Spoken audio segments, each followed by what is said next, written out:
A single streetlight flickers, casting a lonely amber glow on the wet asphalt. A classic city bus, worn and heavy, rumbles to a stop. Rain streaks down the window. Inside, the only light is from the dashboard, illuminating the silent figure of the driver, Elias, 40s, his face a study in stone. The rhythmic swipe of the wipers is the only sound. Elias sits, his hands tight on the steering wheel, his gaze fixed on the empty street ahead. He is an island in the urban sea, disconnected and still. A wedding photographer's camera, old and dusty, rests on the seat beside him, a ghost of a life he once lived. He hadn't spoken to anyone in days, not a single word, just the mechanical exchange of fares and destinations. But that morning, a child's voice broke everything open. Elias had buried his past so deep he thought nothing could bring it to the surface again. His world was a sequence of routines, a fortress built of silent streets and empty seats. He drove from dusk until dawn, his life a muted film strip of passing lights and blurred faces, but never really seeing any of them. The bus was his sanctuary, the steel shell that kept the world, and all its noise, at a distance. He had traded the vibrant symphony of celebration for the quiet hum of an engine, a powerful and deliberate choice to fade into the background. The bus doors hiss open. A young boy, no older than 7, boards, his small hand clasped in his mother's. He holds a brightly colored drawing, a vibrant sun, and a smiling stick figure. He looks up at Elias, his eyes wide with an innocent curiosity that seems to pierce through the driver's carefully constructed shield. The boy's voice, clear and bright, shatters the silence. "Mommy, look! The man has a camera just like Grandpa's." The mother quickly hushes the boy, pulling him towards the back.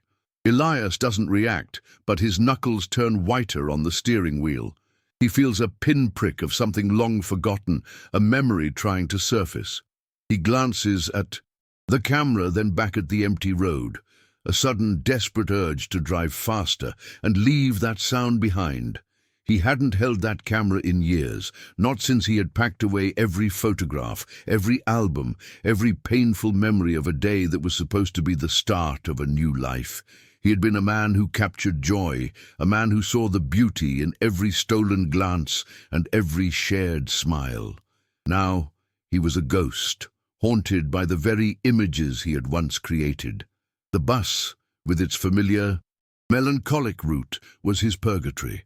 He couldn't escape the memories, but he could outrun new ones.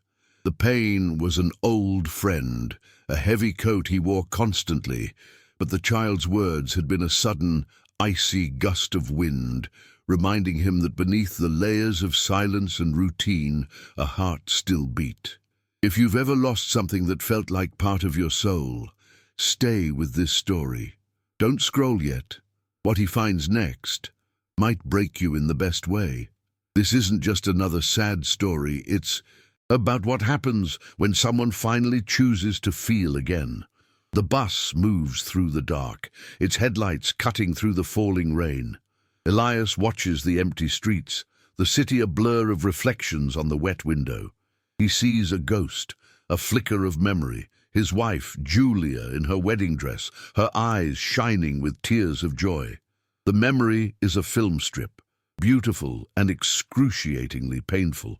He remembers holding her hand, promising to capture every moment of their life together with his camera, a sacred vow.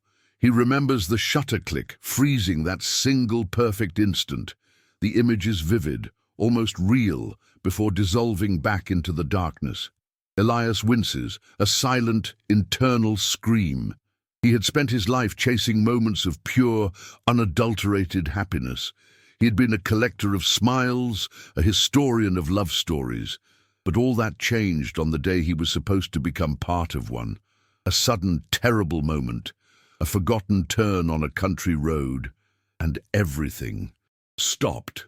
The beautiful white dress was stained, the promises broken, and the future, the one he had planned so meticulously, shattered. The camera became a weapon of self-destruction, a constant reminder of the life he had lost.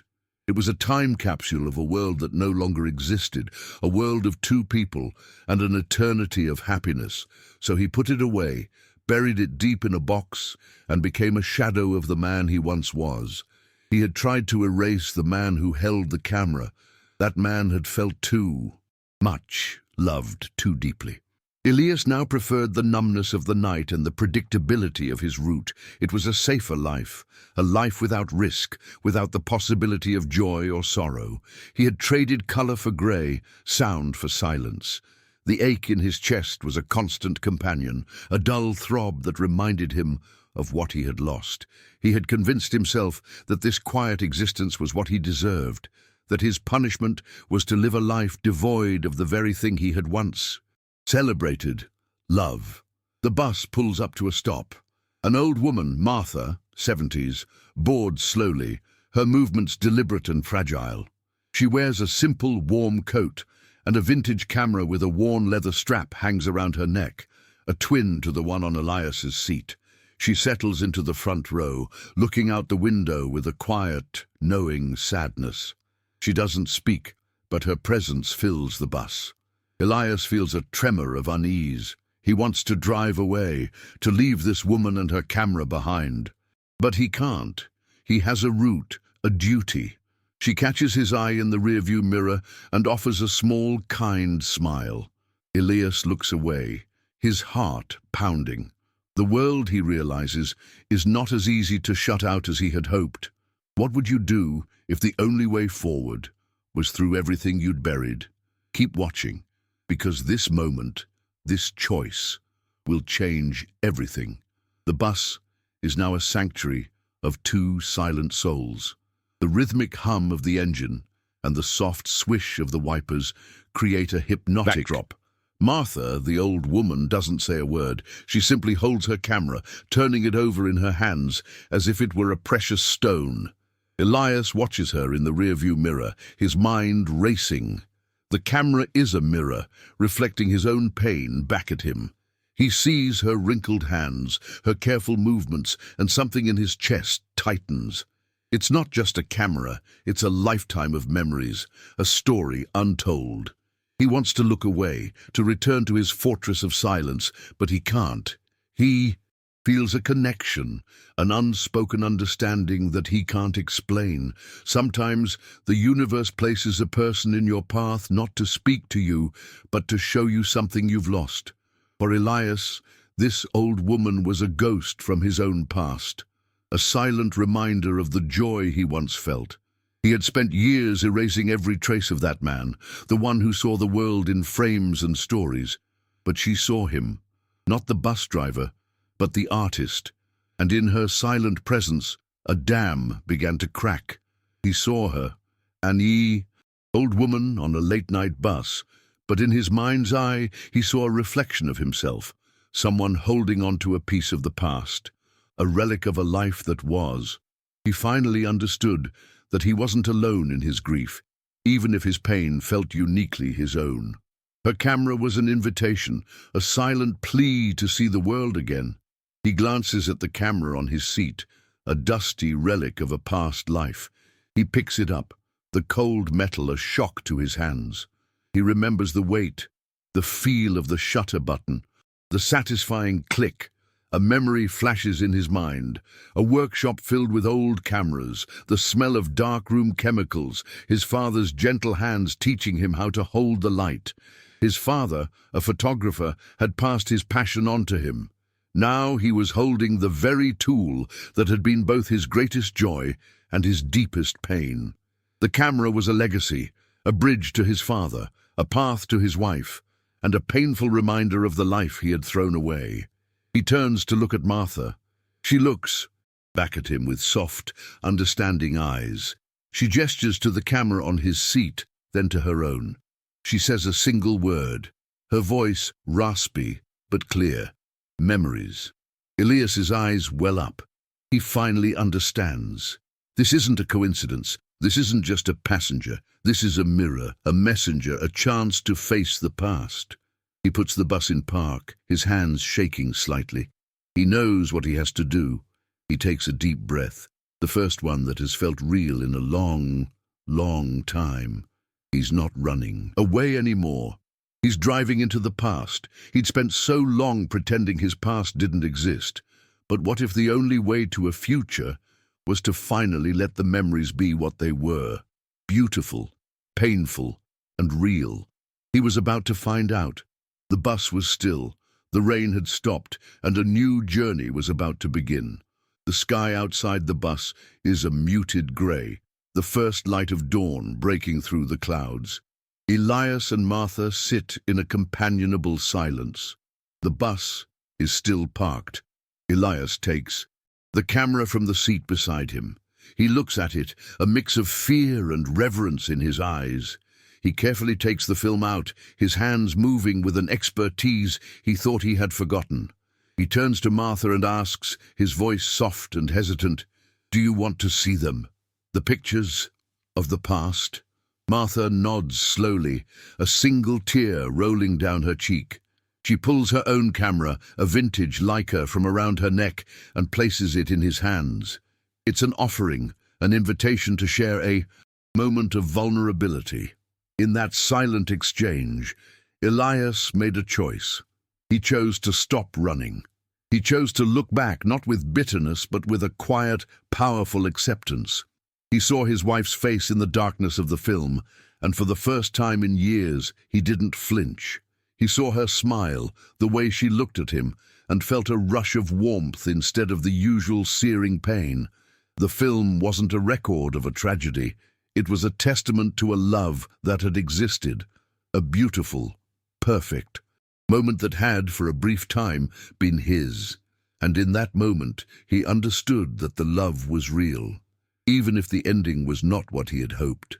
The film was a part of him, a part he had foolishly tried to cut out. He spends the next hour with Martha, telling her about his wife, about the wedding that never happened, about the beautiful, vibrant woman he had loved. He speaks, and with each word, a piece of the weight on his chest lifts. Martha listens, her hand resting on his arm, a silent anchor. He takes her camera, a beautiful old Leica, and asks her to smile. For the first time in years, he frames a shot. He presses the shutter. The click is not a reminder of a loss, but a celebration of a moment, a connection, a shared humanity. He sees her not as a symbol of his pain, but as an individual, a person with her own story, her own memories. He sees the light in her eyes, the life in her soul. He pulls the bus into a final stop. It's a small, quiet park with a single old bench under a large oak tree. He turns to Martha and hands her the film from his camera, the one he had just developed. He hands her the picture he took of her, and then, for the first time, he smiles. "This is for you, a memory." She smiles back, her eyes shining with tears. He knows she understands. He's not a bus driver anymore. He's a man who has chosen to live again, a man who has chosen to remember, to feel, to hope. He gets out of the bus, leaving the keys on the dashboard. He's not running away anymore. He's walking toward a new future, a future where he can finally hold a camera and see the beauty in the world. He walked away with nothing, except for the one thing he thought he had lost forever: hope. Because sometimes all it takes to save a life is listening when no one else does. The world never saw him, but today you did.